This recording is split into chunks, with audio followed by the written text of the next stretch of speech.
नमस्कार दोस्तों, अवधल टाइम्स में आप सभी का स्वागत है। हरियाणा में हैट्रिक जीत के बाद से ही भाजपा गदगद है। लोकसभा चुनाव के बाद फ्रंट फुट से खेल रही कांग्रेस अब बैक फुट पर है। हरियाणा के चुनावी रिजल्ट ने कांग्रेस की टेंशन बढ़ा दी है। महाराष्ट्र में इस साल नवंबर में चुनाव होने हैं। ऐसे में भारतीय जनता पार्टी ने राहुल गांधी को एक और झटका देने की तैयारी कर ली है। महाराष्ट्र में कांग्रेस शरद पवार की एनसीपी और उद्धव ठाकरे की शिवसेना के बीच गठबंधन है।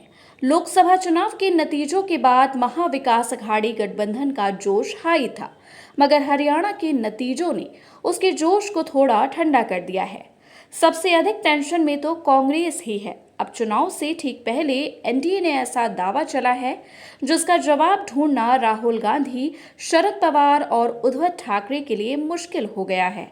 महाराष्ट्र कैबिनेट ने गुरुवार को ओबीसी के हित में एक फैसला लिया।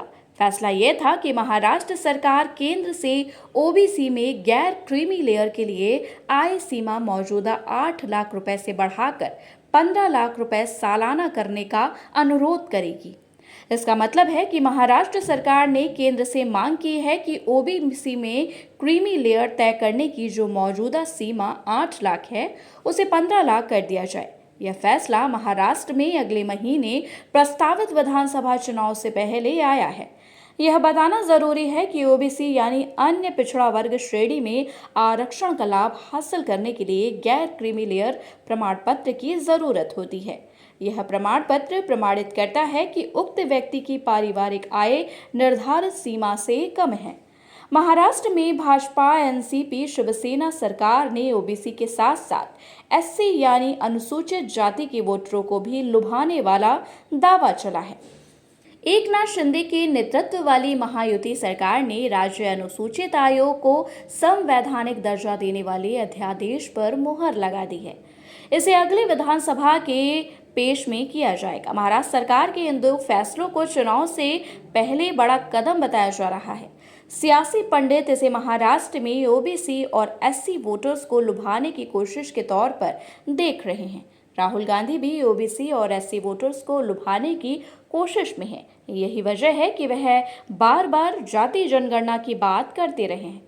दरअसल महाराष्ट्र में एकनाथ शिंदे के नेतृत्व वाली महायुति सरकार मराठा आरक्षण आंदोलन के मुद्दे से जूझ रही थी। मराठा आरक्षण की मांग करने वाले आंदोलनकर्ता मनोज जरांगे बार बार अनशन करके सरकार की टेंशन बढ़ा रहे थे। इस पर एनडीए बैकफुट पर नजर आ रहा था। इस मुद्दे को महाविकास अघाड़ी गठबंधन चुनाव में भुनाने की कोशिश में था, मगर उससे पहले ही एनडीए ने खेल कर दिया। भाजपा अजित पवार की एनसीपी और एकनाथ शिंदे वाली शिवसेना ने मिलकर महाराष्ट्र को जीतने का प्लान बना लिया। महाराष्ट्र सरकार के इस फैसले का असर चुनाव में दिख सकता है।